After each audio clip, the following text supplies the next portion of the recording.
دیکھو اس کام سے بڑھ کر امت کو بلا تفریق جمع کرنے والا کوئی عمل نہیں ہے. میں بہت اہم بات کہہ رہا ہوں. دعوت کا اصل مقصد یہی تھا کہ امت کے درمیان سے برادری کی، قوم کی، رنگ کی، زبان کی، قبیلے کی یہ ساری نسبتیں ختم ہوں. دعوت کا اصل مقصد یہ ہے، دعوت کا اصل مقصد یہ ہے کہ امت کے درمیان کا فرق ختم ہو. اس لیے ہمارے کام میں طبقاتی جوڑ کا اور ہمارے کام میں طبقاتی خروج کا کوئی تصور نہیں ہے. کبوتر با کبوتر، باز با باز، یہ تو حیوانیت ہے، انسانیت نہیں ہے. یہ تو حیوانیت ہے. جانوروں کا تعارف کرایا گیا ہے کہ اپنوں کے ساتھ چلو. یہ امت کا عذاب یہی ہے، اور امت کی خونریزی کا سبب یہی ہے کہ امت کو لڑایا گیا ہے یہ کہہ کر کہ یہ آپ کی برادری کے، آپ کی قوم کے نہیں ہے. حضور اکرم صلی اللہ علیہ وسلم نے اس کام کے ذریعے امت کو جمع کیا ہے. میں ایک عالم کی ملاقات کے لیے گیا مکہ مکرمہ میں. بڑے عالم، بڑے مفتیان میں وہاں کے.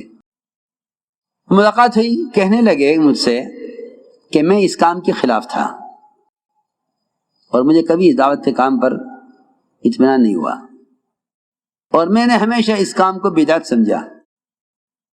بدعت ہے، یہ زبان میں شروع ہوئی ہے. کہنے لگے کہ میں ایک کانفرنس تھی علماء کی، معتمر تھا ایک، میں اس میں شرکت کے لیے گیا.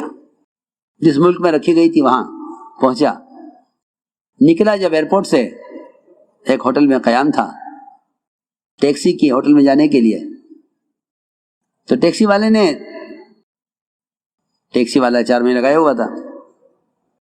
ٹیکسی والا 4 مہینے لگایا ہوا تھا، اس لیے کہ جو کام سے لگے ہوئے ہوتے ہیں وہ نماز کے اوقات بھی یاد رکھتے ہیں، اور پھر یہ نہیں کہ مجھے نماز پڑھنی ہے. وہ نماز کے داعی بھی ہوتے ہیں، نماز کے عامل بھی ہوتے ہیں. اس نے چلتے چلتے گاڑی میں کہا کہ نماز عصر کی نماز تیار ہے، یہاں مسجد میں پڑھ لیں. کہاں ٹھیک ہے چلو. وہاں گئے مسجد میں، تو وہاں ایک صاحب بیان کر رہے تھے، کچھ لوگ بیٹھے ہوئے تھے، 15-20 آدمی ہوں گے، اس سے زیادہ. تو کہتے ہیں کہ وہ عالم مجھ سے کہنے لگے کہ میں خیال ہوا کہ چلو اب آگے کہیں جائیں گے تو نماز کا وقت قریب ہو جائے گا، یہیں پڑھ لیتے ہیں. بیٹھ گئے اس میں حلقے میں. ایک صاحب بیان کر رہے تھے، لیکن میں نے دیکھا کہ میرے آگے ایک آدمی بیٹھا ہوا تھا لال رومال اوڑے ہوئے. میں نے پوچھا تم کہاں سے آئے ہو؟ کہنے کہ میں تو مدینہ منورہ سے آیا ہوں. تمہارا کیا مذہب ہے؟ اس نے کہا میں شافعی ہوں.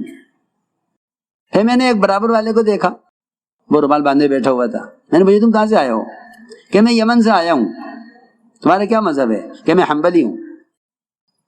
ایک اور آدمی ملا آگے بیٹھا ہوا، اس سے میں نے پوچھا تم کہاں سے آئے ہو؟ کہ میں ہندوستان سے آیا ہوں. تمہارا کیا مذہب ہے؟ کہ میں حنفی ہوں.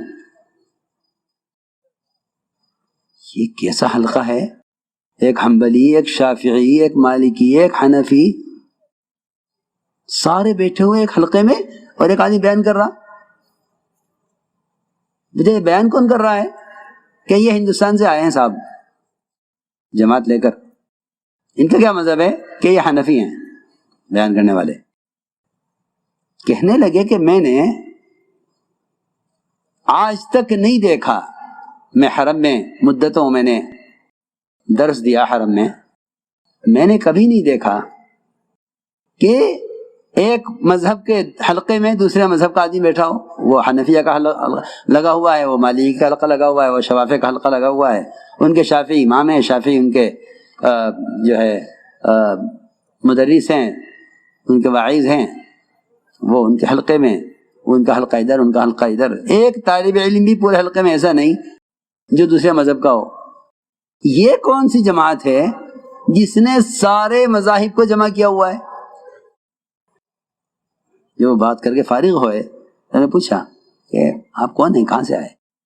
کہنے کہ جی ہم تو جماعت ہیں، اور نظام الدین سے جماعت بھیجی گئی ہے ہماری یہاں کام کرنے کے لیے، اور ہم کام کر رہے ہیں. اور یہ لوگ تو جنہیں ہم نے گشت کر کے جمع کیا ہے، یہ تو مقامی لوگ ہیں.